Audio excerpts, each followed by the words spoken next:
बैठे हुए हैं, मेरा ख्याल से सब लोगों के लिए एक जोरदार ताली होना चाहिए।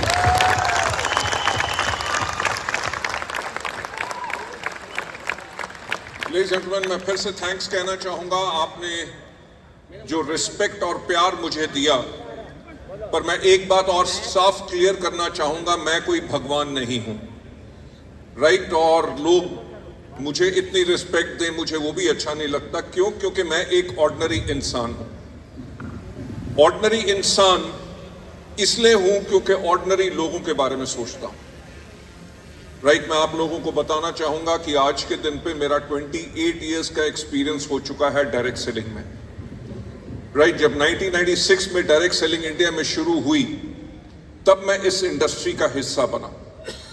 और वो टाइम था जब डायरेक्ट सेलिंग के बारे में कोई जानता नहीं था, किसी को डायरेक्ट सेलिंग के ऊपर विश्वास नहीं था कि ये इंडस्ट्री अच्छी बनेगी कि नहीं, लोग इसमें फुल टाइम लाखों रुपए की इनकम पा सकेंगे। बिकॉज वहां पे उस टाइम पे ना तो कोई एग्जाम्पल्स थे और ना ही किसी कंपनी ने इतना कुछ किया था। सो 1996 से लेके 2004 तक मैं कम से कम 3 डिफरेंट कंपनीज के अंदर एज ए मैनेजमेंट मैंने काम किया। और मैं आप लोगों को बताना चाहूंगा, जो मैंने काम किया, मैंने हमेशा काम किया ग्रास रूट लेवल पे। आप विश्वास नहीं करेंगे कि लाखों लाखों लोगों को मैंने खुद प्लान शो किया है। हजारों बारी प्रोडक्ट डेमोन्स्ट्रेशंस मैंने स्टेज पे की है, हजारों होम मीटिंग्स मैंने खुद की हैं। इतना क्लोज होने के साथ मुझे एक चीज की समझ थी कि इस इंडस्ट्री में लोगों को क्या चाहिए और किस तरह की कंपनी होनी चाहिए, यह मुझे ज्ञान हो गया था।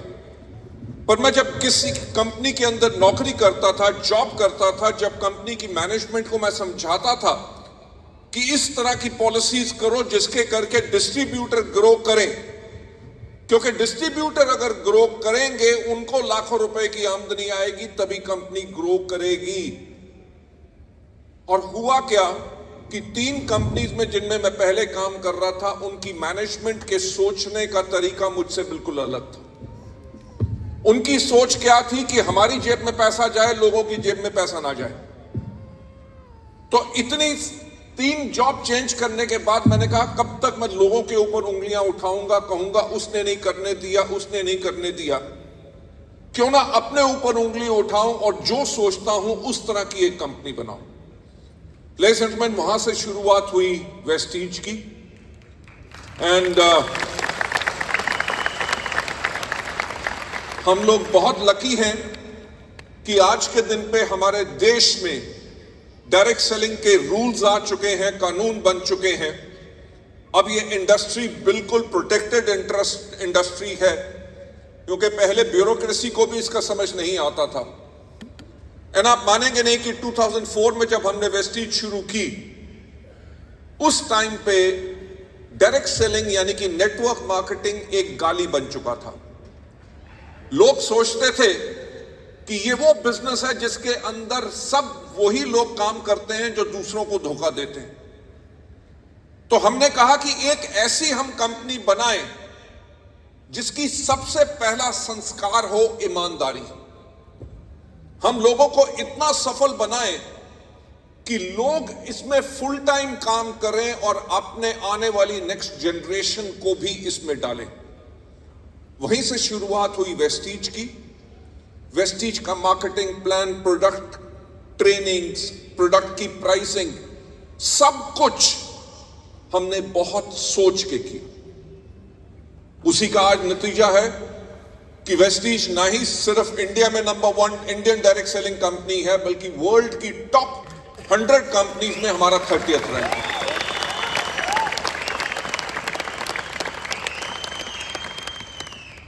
लेडीज एंड जेंटलमैन, ये इतना आसान नहीं था, पर इतना मुश्किल भी नहीं था, क्योंकि हमने इन 20 सालों के अंदर हमेशा एक चीज सोची कि कोई भी कंपनी ने डिसीजन लेना है, कोई पॉलिसी चेंज करनी है या नई पॉलिसी बनानी है, हमारे डिस्ट्रीब्यूटर्स को क्या पसंद आएगा उसके करके हमने उसी पॉलिसी को बनाया, राइट?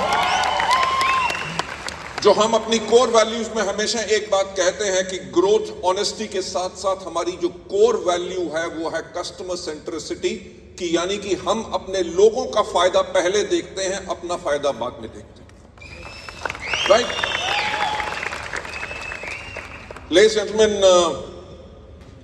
लोग मुझे कहते हैं कि मैं वेस्टीज का ओनर हूं, और जब मेरे साथ क्लोजली बैठते हैं, मैं आज आप लोगों को बताना चाहूंगा कि वेस्टीज का ओनर मैं नहीं हूं, वेस्टीज के ओनर हैं आप।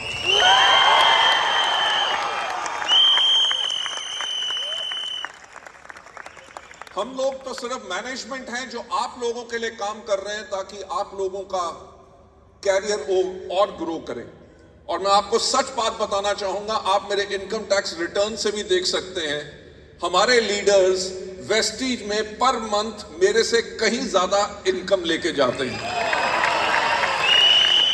राइट लेडीज एंड जेंटलमैन, मैं हमेशा एक बात कहता हूं कि आज अगर वेस्टीज इतनी बड़ी कंपनी है तो इसको बड़ी कंपनी मैंने नहीं बनाया, इसको बड़ी कंपनी बनाया है आप लोगों ने। और पूरी की पूरी वेस्टीज की मैनेजमेंट, आज मैं आपको प्रॉमिस करता हूं कि हमेशा हमेशा के लिए हम आपका फायदा देखेंगे और आपकी लाइफ को चेंज करेंगे। ज्यादा ना समय लेते हुए मैं थोड़ा सा आपको वेस्टीज के विजन के बारे में बताना चाहूंगा, सो दैट आप लोग सिक्योर हो सकें कि आपका कैरियर सिक्योर है। राइट आपके बच्चों का फ्यूचर इज एब्सोल्युटली सिक्योर। मुझे याद है कि जब 1996 में मैं डायरेक्ट सेलिंग में आया, तो उससे पहले 12 साल मैं फार्मास्यूटिकल कंपनी में काम कर चुका हूं। हमारे यहां पे कुछ लीडर्स थे जो फार्मा में काम कर रहे थे पहले। ओके ग्रेट, मैं भी फार्मा में था and I was with Vestige. Right so field का जो काम होता है वो मुझे पता है। तो डायरेक्ट सेलिंग के बारे में मुझे कुछ नॉलेज नहीं थी, तो मैंने एक अमेरिका से बुक मंगवाई। उस बुक का नाम था the encyclopedia of network marketing, और उस किताब को लिखा था एक दुनिया में बहुत बड़े लीडर हैं नेटवर्क मार्केटिंग के, उनका नाम है रैंडी गेज। रैंडी गेज ने उस किताब को लिखा था क्योंकि मैं इस इंडस्ट्री के बारे में इंफॉर्मेशन चाहता था। तो मैंने बुक को खोला तो उसके अंदर सबसे पहला जो चैप्टर था वो था सिलेक्टिंग द राइट कंपनी, कि सही कंपनी का चुनाव कैसे किया जाए। जब मैंने उसको खोला तो उन्होंने जो सिलेक्टिंग द राइट कंपनी के ऊपर उन्होंने सबसे पहली चीज लिखी थी, look at the management of the company. आप मानेंगे नहीं, मुझे उस टाइम पे समझ नहीं आया। मैंने कहा कंपनी की मैनेजमेंट के बारे में क्या देखना, कंपनी के अंदर एक अच्छा मार्केटिंग प्लान होना चाहिए, प्रोडक्ट्स अच्छे होने चाहिए, डिस्ट्रीब्यूटर अपने आप नेटवर्क बनाएंगे, डिस्ट्रीब्यूटर अपने आप प्रोडक्ट्स मूव करेंगे। कंपनी का काम क्या है? कंपनी का काम है उनको कमीशन देना, उनका जो पे आउट बन रहा है वो उनको दे। पर लेडीज एंड जेंटलमैन, जैसे मैं इस इंडस्ट्री में आगे बढ़ा तो आगे बढ़ते हुए एक चीज मुझे समझ आ गई कि कंपनी की मैनेजमेंट बहुत ज्यादा इंपॉर्टेंट है। क्यों? क्योंकि अगर कंपनी की मैनेजमेंट के पास विजन नहीं है, विजन का मतलब क्या, आगे आने वाले समय में क्या होगा, दुनिया कैसे चेंज हो रही है, दुनिया चेंज हो रही है हाँ या ना? Every second time changes. दुनिया में जो बदलाव आ रहे हैं, टेक्नोलॉजिकली सब कुछ इतना आगे जा रहा है कि अगर कंपनी की मैनेजमेंट के पास विजन नहीं है तो वो कंपनी कभी आगे नहीं बढ़ सकती। आप में से कुछ लोग जो नेटवर्क मार्केटिंग में कुछ 2 या 3 साल से होंगे, आपने भी कई हजारों कंपनियों का नाम सुना होगा जो खुली और बंद हुई। एक कंपनी जो इंडिया में स्टार्ट हुई, ना ही मल्टीनेशनल्स को हमने पीछे किया, इंडिया की नंबर 1 कंपनी बने और पिछले 6 साल से वर्ल्ड की टॉप 100 कंपनी में है।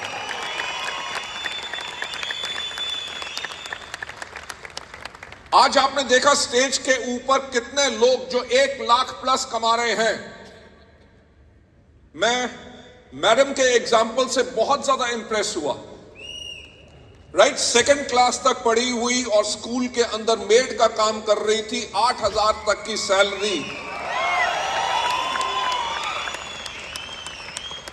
और आज के दिन पे कितना, 4,55,000 लाख रुपए। कभी आपने कहीं और ऐसा एग्जाम्पल सुना है? ये हो भी नहीं सकता। ये वेस्टीज में क्यों हुआ है? क्योंकि वेस्टीज की मैनेजमेंट ने आप सबके लिए सिस्टम बनाया, राइट? हमारा एजुकेशन सिस्टम सबसे बेस्ट है। हमने सब, प्लीज हैव अ सीट, हमने सब कुछ क्रिएट किया, सिस्टम यूनिफॉर्म, राइट? हमारे किसी भी लीडर से क्या मैं अलग नजर आता हूं? यानी कि ये एक चीज शो करती है कि हम सब एक हैं, right? So ladies and gentleman, मैं जो बात कर रहा था कि कंपनी की मैनेजमेंट के बारे में, मैं वही आपको बताना चाहता हूं। जब हमने वेस्टीज की शुरुआत की, हमने कोई शॉर्टकट नहीं लिया। हमने कहा कि जितना मर्जी टाइम लगे, पर हम एक ऐसी कंपनी बनाएंगे जैसी कंपनी इंडिया में और कोई ना हो, और लोगों को इस बिजनेस में रिस्पेक्ट मिले, राइट? हमारे जो लाखों रुपया कमाने वाले हैं, इनका कोई डाउनलाइन या कोई भी जान पहचान का आदमी ये नहीं कह सकता कि वेस्टीज के वो लोग हैं जो लोगों को धोखा देते हैं। हम क्या करते हैं? हम लोगों को अच्छी हेल्थ देते हैं, अपनी अच्छी हेल्थ देते हैं, लोगों को सर्विसेज देते हैं, जिसके करके लोग इस बिजनेस के अंदर अपने बिजनेस को बिल्ड करते हैं और ग्रो करते हैं। लेडीज एंड जेंटलमैन, इसी सोच से हमने वेस्टीज की शुरुआत की। टाइम लगा, बट कोई कॉम्प्रोमाइज नहीं। मैं वही आप लोगों से कहना चाहूंगा कि अगर आप रातों रात अमीर बनना चाहते हो तो वेस्टीज का बिजनेस मत करना। वेस्टीज के बिजनेस के अंदर आपको बहुत मेहनत करनी पड़ेगी। आज आप लाखों के चेक से मोटिवेट मत होइए, उस चीज से मोटिवेट होइए कि इन्होंने कितनी मेहनत की है। आप लोगों को भी मेहनत करनी पड़ेगी, आप लोगों को सीखना पड़ेगा, अपने लीडर्स के एग्जाम्पल फॉलो करने पड़ेंगे। जैसे आपके लीडर आपको सिखाएं काम करो, वैसे काम करो, आप लोग भी जरूर सफल होंगे।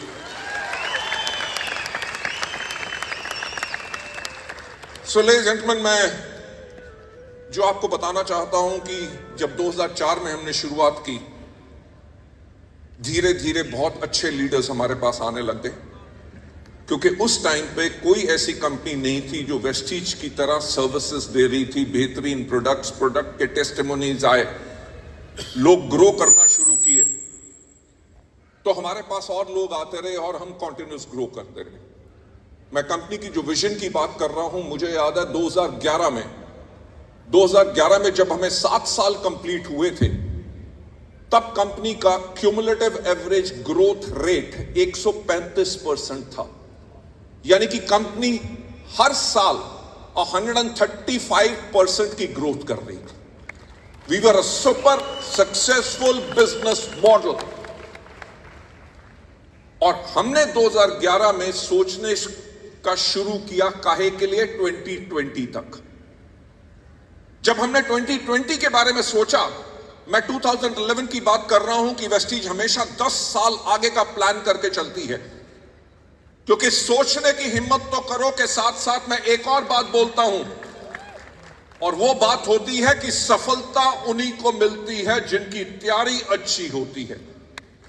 तो वेस्टीज हमेशा 10 साल आगे का काम करती है। जब हमने 2011 में देखा कि 2020 कैसा होगा, तो हमने देखा क्या कि 2020 के अंदर इंडिया की जो 70% पॉपुलेशन होगी, उसकी एज 35 से कम होगी।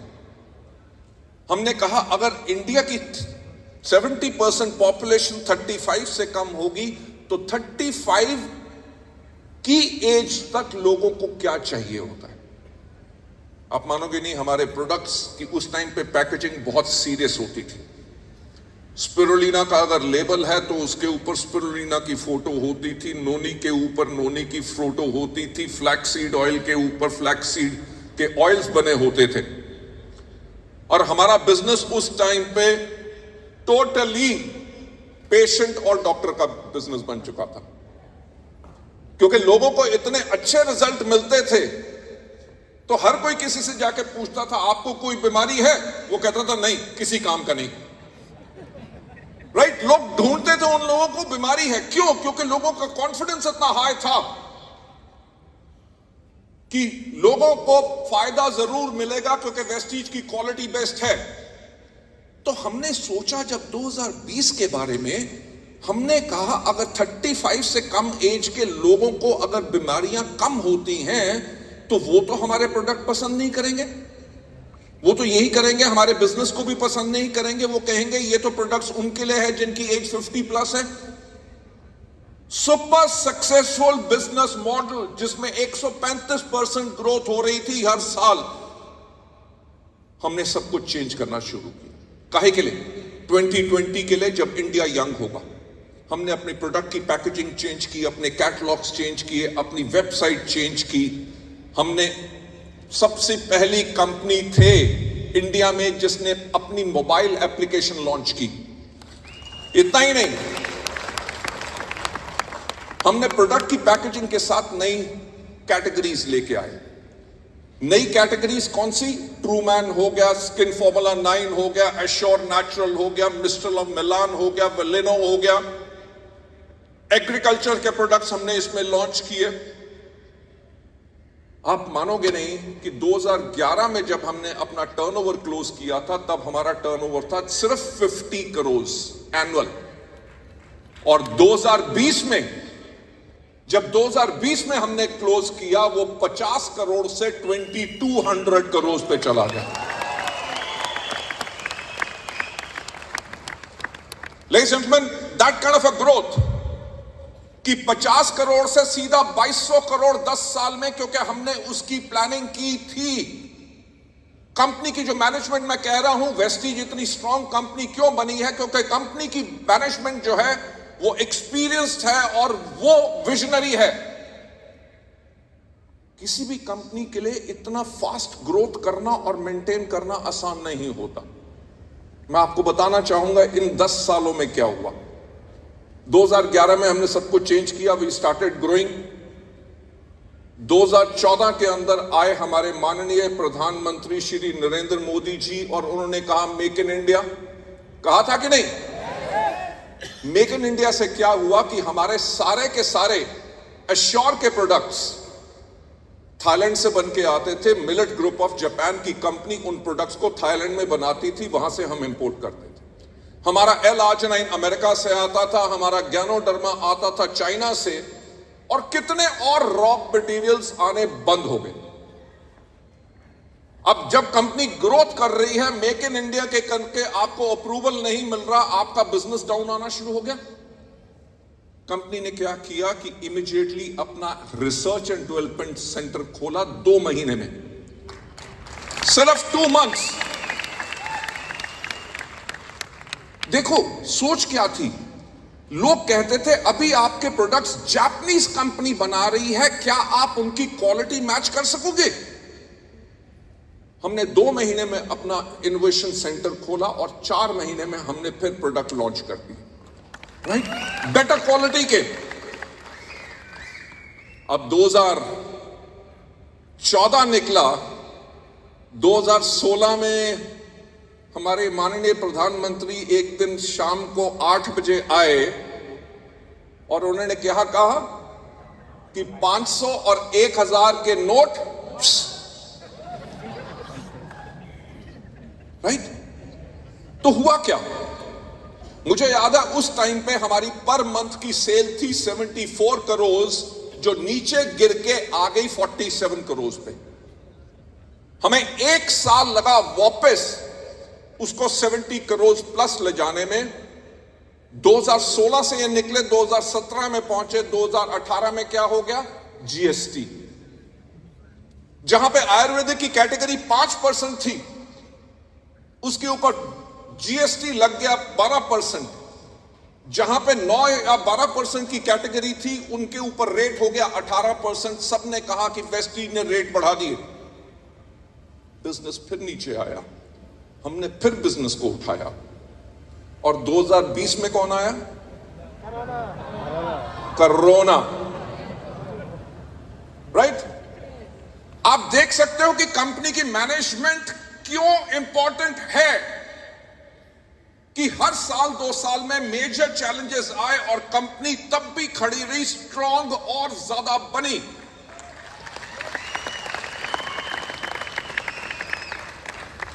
कोरोना आया तो क्या हुआ?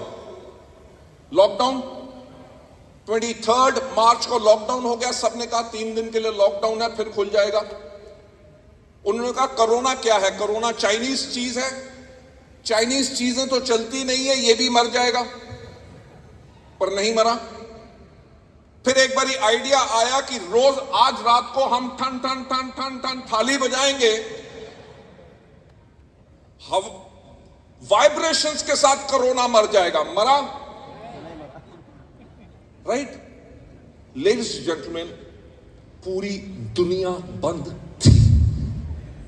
कोई रेस्टोरेंट नहीं खुला था, कोई होटल नहीं खुला था, कोई एरोप्लेन नहीं चल रहा था, कोई ट्रेन नहीं चल रही थी, कोई बस नहीं चल रही थी, सड़क के ऊपर कुछ नजर नहीं आता था, बिल्कुल खाली। यह सिर्फ इंडिया में नहीं था, पूरी दुनिया में था। हमने क्या किया?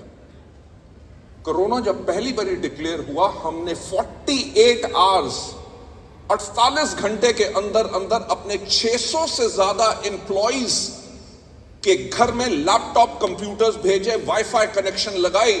पूरी दुनिया बंद थी। 48 आवर्स के बाद, 48 घंटों के बाद वेस्टीज का बिजनेस ऑन था।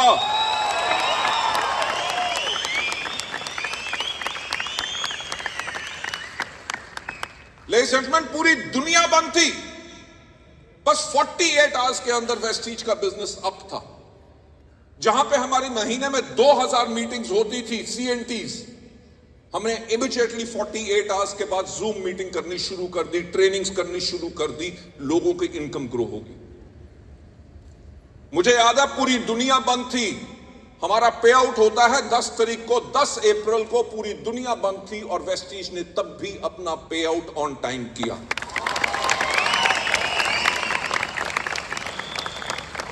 लेडीज एंड जेंटलमैन, उस टाइम पे हमने एक और चीज की कि ऐसे हमारे बहुत लोग थे जिनका रेगुलर चेक बन रहा था और कोविड के करते वो अपने आप को क्वालिफाई नहीं कर सके। Can you believe? 19,000 लोगों को हमने 6 महीने तक उनका एवरेज पे आउट दिया, बेशक वो क्वालिफाइड थे या नहीं थे। किसी ने मांगा नहीं था, किसी लीडर ने नहीं कहा था, पर कंपनी की मैनेजमेंट ने सोचा कि जिन लोगों का घर वेस्टीज की इनकम से चलता है, जब उनके घर में इनकम नहीं जाएगी तो उनका घर कैसे चलेगा? So ladies and gentleman, this kind of a management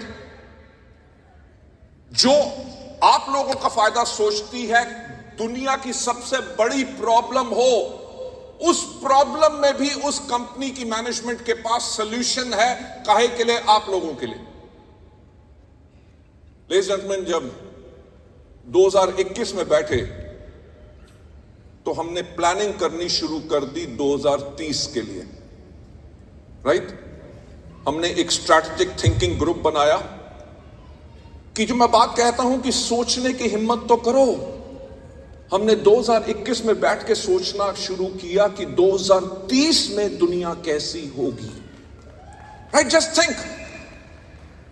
आप में से कितने लोग हैं जिनके पास स्मार्टफोन्स हैं? हर एक के पास आजकल। फोन ने क्या किया? आपकी अलार्म क्लॉक खत्म कर दी।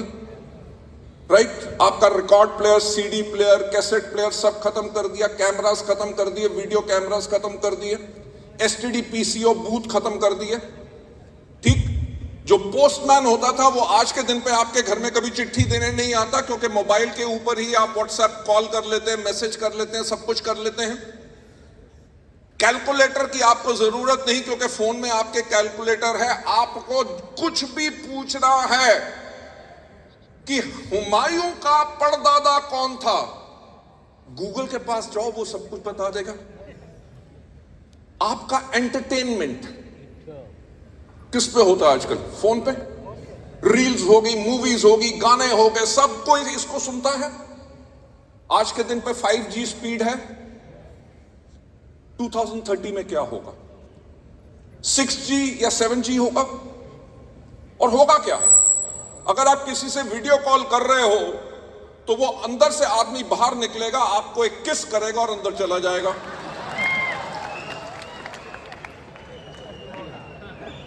मुझे पता था कि किस की बात के ऊपर आप खुश होगे।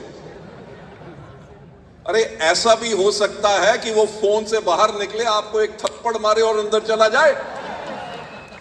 तो ये मजाक की बात है। बात ये मैं कह रहा हूं कि जैसे टेक्नोलॉजी बदल रही है, आगे आने वाले टाइम में दुनिया और ज्यादा डिजिटल होगी।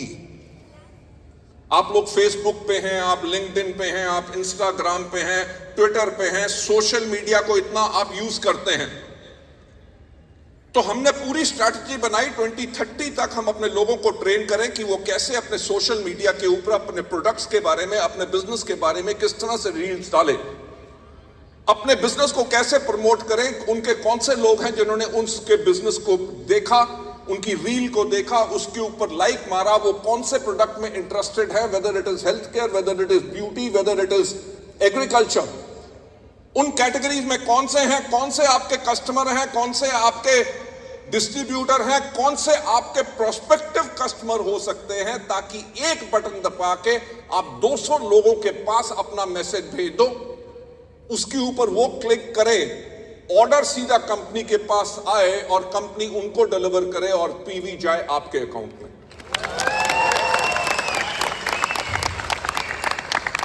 आप अपनी प्रोस्पेक्टिंग कैसे करोगे? आप के जो नए लोग आए हैं उनको ट्रेनिंग कैसे दोगे ताकि आपका काम और ज्यादा आसान हो जाए, आप अपने बिजनेस को और ज्यादा अच्छा बिल्ड कर सके? हमने इन सब के ऊपर काम करना शुरू कर दिया है and we are very much almost ready. अगले 1 साल के अंदर आपने देखना हम उन सब चीजों को रोल आउट करेंगे ताकि आपके बिजनेस आज से कम 50 गुना और ज्यादा ग्रो करेंगे। लेडीज एंड जेंटलमैन, हमने जब 2021 में 2030 की स्ट्रैटेजी बनानी शुरू की तो हमने ये देखना शुरू किया कि 2030 में किस तरह के प्रोडक्ट्स पे लोग काम करेंगे। और मैं आपको बताना चाहूंगा कि आटा, दाल, चावल, हवाई चप्पल, अगरबत्ती, मसाले हम नहीं बेचेंगे, राइट? क्योंकि कोविड ने वर्ल्ड को एक चेंज कर दिया कि कोविड ने लोगों को बता दिया कि हेल्थ कितनी इंपॉर्टेंट है, राइट? पहले किसी को कह दो ना हेल्थ सप्लीमेंट्स, तो लोग एक चीज से डरते थे कि ऐसा तो नहीं होगा कि कैप्सूल अंदर जाएगा और प्राण बाहर आएगा, डरते थे। आज के दिन पे people are conscious about their immunity. Health products उनको आज के दिन पे चाहिए। लोग नेचुरल प्रोडक्ट्स के ऊपर काम कर रहे हैं। तो हमारा आने वाले टाइम में जो फोकस रहेगा अपने हेल्थ केयर के प्रोडक्ट्स के ऊपर, नंबर 1। पर हेल्थ केयर में किस तरह के प्रोडक्ट्स? हेल्थ केयर में वो प्रोडक्ट्स जो यूनिक हो, जो पूरी नेटवर्क मार्केटिंग इंडस्ट्री में किसी और के पास ना हो, पूरी दुनिया में सिर्फ एक ही कंपनी के पास हो और वो कंपनी हो वेस्टीज। सो हम products with clinical trials, products जिनके ऊपर पेटेंट है और एक्सक्लूसिविटी है, उस तरह के प्रोडक्ट्स हम लॉन्च करेंगे। सेकेंड मेजर कैटेगरी, गर्ल्स बहुत ज्यादा खुश होंगी क्योंकि सेकेंड मेजर कैटेगरी जिसमें हम काम करेंगे दैट इज ब्यूटी। गुड। हर कोई सुंदर बनना चाहता है, राइट? तभी लेडीज इतना ब्यूटी पार्लर जाती हैं, काहे के लिए? पैसे खर्चने के लिए नहीं, वो अपने कॉन्फिडेंस को बढ़ाना चाहती हैं। क्योंकि आप जब अच्छी तरह रेडी होते हो, वर्ल्ड चेंज हो रहा है। हर एक ह्यूमन बीइंग के पास एक राइट है कि वो अच्छा और दिखे और सुंदर बने। सो हम ब्यूटी कैटेगरी के ऊपर सबसे ज्यादा साथ में काम कर रहे हैं। और थर्ड मेजर कैटेगरी जहां पे वेस्टीज आज के दिन पे लीड कर रहा है पूरे इंडिया में, इज एग्री कैटेगरी, जिसके अंदर हमारा फोकस सबसे ज्यादा है। मैं आपको बताना चाहूंगा कि डायरेक्ट सेलिंग के अंदर इंडिया में एक साल में 400 करोड़ के एग्री के प्रोडक्ट्स बिकते हैं और वेस्टीज के पास 50% मार्केट शेयर है, यानी कि 200 करोड़ का सिर्फ वेस्टीज बेचती है। So ladies and gentleman, this is something जो मैं आप लोगों के साथ शेयर करना चाहता था। और मैं फिर से कहना चाहूंगा कि मेरे जैसा फॉर्चुनेट और किस्मत वाला कोई आदमी नहीं हो सकता। मैं मिस्टर सुबैया के साथ बैठा यही बात कर रहा था जब मैं लोगों के टेस्टिमनीज की बात सुन रहा था। मैंने कहा इनमें से मेजॉरिटी वो लोग हैं जिनको आज मैं पहली बारी देख रहा हूं। आई सेड बट इनकी लाइफ में जो चेंज आया है वो वेस्टीज ही करके आया, मेरे करके नहीं आया। राइट? मैं आप लोगों को जो बताना चाहूंगा कि मैं एक गॉड फियरिंग आदमी हूं। मैं किसी को धोखा नहीं दे सकता। पिछले 20 साल से अगर इंडस्ट्री में लोग मुझे इस इंडस्ट्री का गॉडफादर कहते हैं, किसी भी कंपनीज के फंक्शन में चला जाऊं, वो इसलिए कहते हैं क्योंकि हमने एक सिचुएशन बनाई और एक प्लेटफॉर्म बनाया जो ऑनेस्टी से काम करता है, जो सर्विसेज देता है। और मैं आप लोगों को यही कहना चाहूंगा कि ये मेरा प्रॉमिस है, मैं इस दुनिया में रहूं ना रहूं, वेस्टीज को हम उस तरह से बना चुके हैं कि वेस्टीज रहेगी और आपका कैरियर हमेशा आगे बढ़ेगा। Right, before I hand over the mic to our master of ceremonies, मैं फिर से आपको थैंक्स कहना चाहूंगा और यह कहना चाहूंगा कि थैंक्स सो मच कि आप लोगों ने हम पे विश्वास किया और वेस्टीज की एंटायर मैनेजमेंट और एंटायर लीडरशिप आप लोगों के साथ है। हम चाहते यही हैं कि आप लोग बहुत ग्रो करें, आपकी फैमिली में खुशियां हों, आपके परिवार हमेशा खुश रहे और उसमें वेस्टीज आपका एक हिस्सा बन के रहे। Thank you so much and wish you well. Thanks a lot. Thank you. Are you happy? Are you happy? Vallakasari. Good morning, Vesties. Thank you, Gautam Bali sir. Thank you so much. Rakshak. Only Rakshak మాత్రమే ఉండండి. ఇక మిగతా ఒక్కొక్క 2 minutes కూర్చోండి please. 2 minutes కూర్చోండి please.